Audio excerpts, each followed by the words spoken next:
नमस्ते साथियों। आज आपके सामने मैं एक ऐसा प्रकृति का सुंदर वर्णन करने जा रहा हूँ।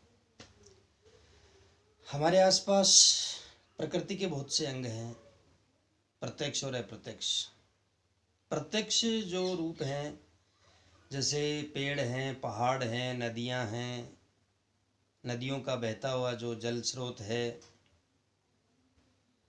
ये हमें क्या बताते हैं?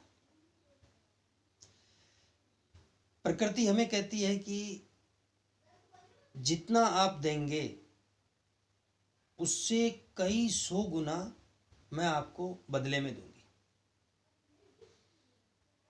हम अपने खेतों में अनाज बोते हैं, आप उसका एक छोटा सा उदाहरण ले लीजिए। एक अनाज का दाना और उसके बदले में प्रकृति हमें कितने सारे अनाज के दाने देती है। पेड़ को ले लो,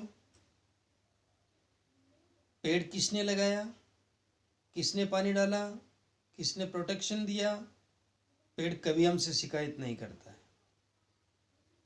उसके जो भी संपर्क में आ गया वो उसको अपनी छांव की शीतलता, अपने फल की मधुरता, अपने फूलों की सुंदरता से उस व्यक्ति को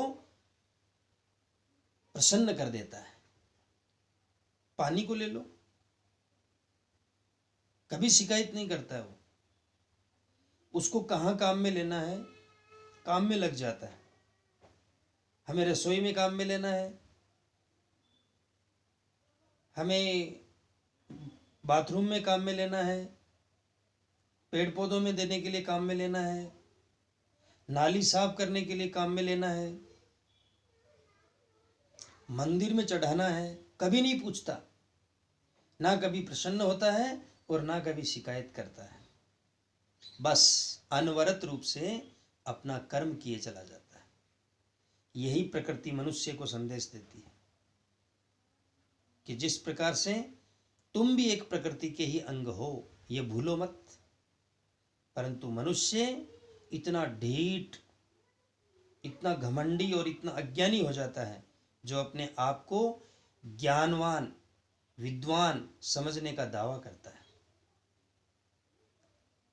श्री गुरु जी ने कहा है कि व्यक्ति का व्यक्तित्व कैसा होना चाहिए कि सिंधु सा गंभीर मानस, था है कब पाई किसी ने, आ गया संपर्क में जो धन्यता पाई उसी ने। हमारा व्यक्तित्व, हमारा कृतित्व प्रकृति के इन अंगों की तरह होना चाहिए। जैसे पेड़, जिसको किसी ने दूसरे ने लगाया, परंतु उसकी छाया का, फल फूल पत्तियों का कोई और लाभ ले रहा है, वो कभी शिकायत नहीं करता है। इसी प्रकार एक मनुष्य होकर और मनुष्य के काम न आए, फिर वो मनुष्य किस काम का?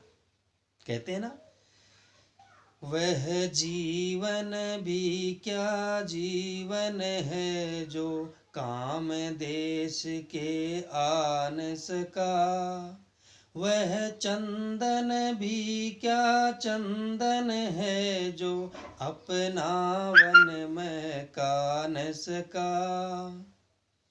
इस दोनों ही पंक्तियों में देखिए आप कि वो जीवन भी क्या जीवन है जो काम देश के आ न सका, वह चंदन भी क्या चंदन है जो अपना वन महका न सका। मनुष्य होने से मनुष्य के जीवन का कोई सार्थक उद्देश्य नहीं होता है साथियों। मनुष्य के लिए मनुष्यता होनी चाहिए।